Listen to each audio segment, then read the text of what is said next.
Hey, welcome everyone. Today we're going to have a look at another console that I've never owned before, the NES, and especially at a problem that seems to plague it nowadays, which is the problem of the flashing light, or the red flashing light. The game doesn't load. We'll try and have a look at it and see if we can fix it, and fix it for good, without spending any money. Let's try it.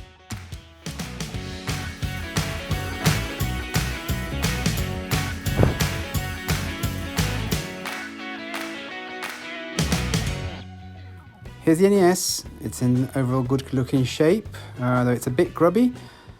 I bought it on spares and repair on eBay. Now, the NES always mesmerized me as a kid for its ability to display lots of colors and, shooting at the screen. But, oddly enough, the feature that actually I found most appealing of it was this. Yeah, top loader did it for me back then. I wonder why. So what does this red flashing light look like? Let's find out. This unit in particular came without a power supply, so I have to use my own. I used my bench power supply with a coupled changeable barrel plug. Very handy. Plug it in and switch it on. And there you see it. So this is how the LED flashes. This is the screen.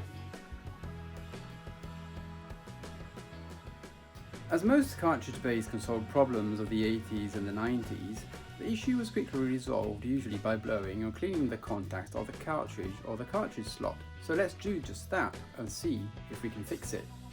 Oh, and there's another solution floating around. Wriggling the cartridge slot once it's in for it to make a better contact. As much as I can see this method working, it hasn't unfortunately yielded any results for me. Next thing I'm going to try is to clean the cartridge pins with a contact cleaner.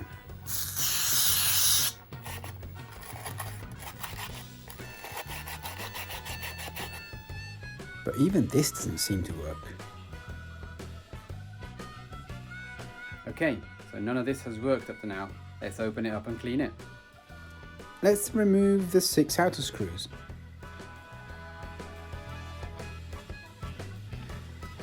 Wow, this has been closed away for some time. There's a lot of dust, so I'm going to go and give it a blow outside. And here it is after being cleaned. And now more screws to remove.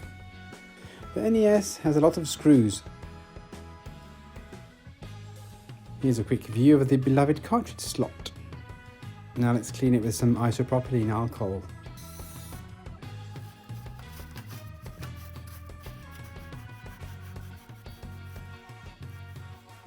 And try again.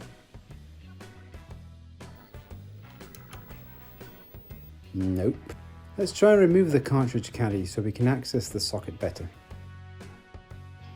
And of course, we have more screws. You have to pull upwards and outwards to remove the caddy. And now remove the mainboard to get access to the cartridge slot.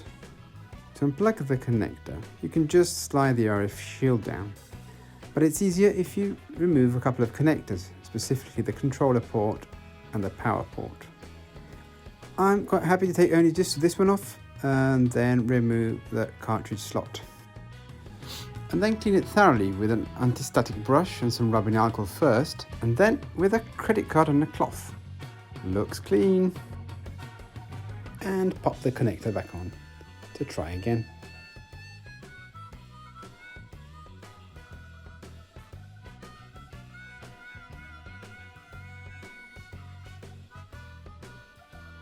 Oh, and nothing again.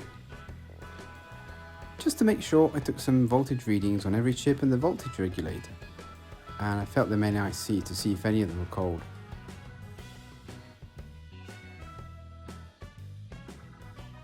But everything seems fine. And then I had a cartridge compatibility doubt, but no, this one is supposed to work according to the badge. Maybe it's the cartridge that needs a thorough clean. So you guessed it, more screws. And let's open the cartridge and clean it. Contact cleaner on both sides. then a card to remove any dirt layers that might be there.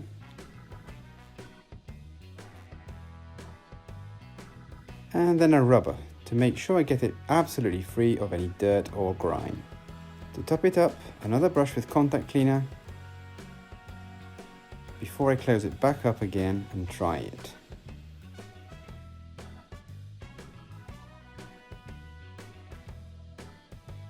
But once more, no result.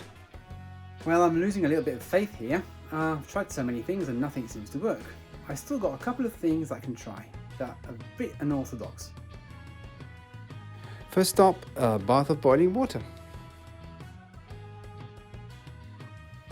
Dip it in and leave it for 3 minutes. Fish it back and dry it well. Last ace up my sleeve is actually going in with a needle and bending all the pins out a bit, one by one. I do apologise for the finger close-up. I am aware it's not the best, but taking this shot is not the easiest thing.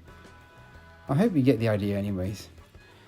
You have to get under the pin with a needle and bend it upwards until it stays bent very slightly. It's a bit tedious, but you have to do every pin one by one. This will ensure that the pins will make a better contact with the cartridge. The treatment is over, so in goes the cartridge slot and the cartridge to test it once again. I just want to point out that the cartridge feels much tighter compared to before, so I have high hopes. Now let's try it once more. Yes, finally! So one of these two methods has worked, but which one of them? I guess we'll never know. Time to clean everything and put it back together. I can't really get the ports out, so I'll have to wash it very carefully with the electronics inside and dry it very well. Here we go with the usual scrub with hot water and soap.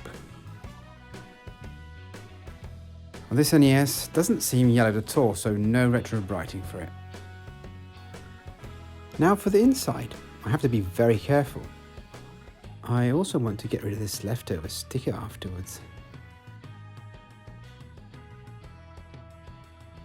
And here's the bottom after 10 minutes of cleaning. What an improvement. Time to get rid of that pesky sticker. I'll do that with some rubbing alcohol and elbow grease.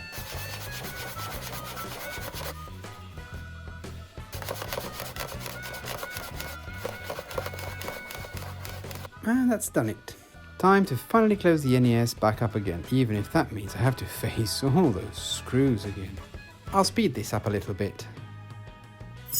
Motherboard, caddy, RF shield. And here it is, looking as good as new.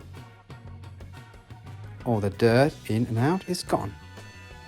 And of course now it's working perfectly and won't need adjusting for quite some time, I hope. Well, I've got to work in NES now, and I can go through the games I've never played before. I also want to mod it in the future, so stay tuned for that. But for now, I'm just happy it's not gone to the tip.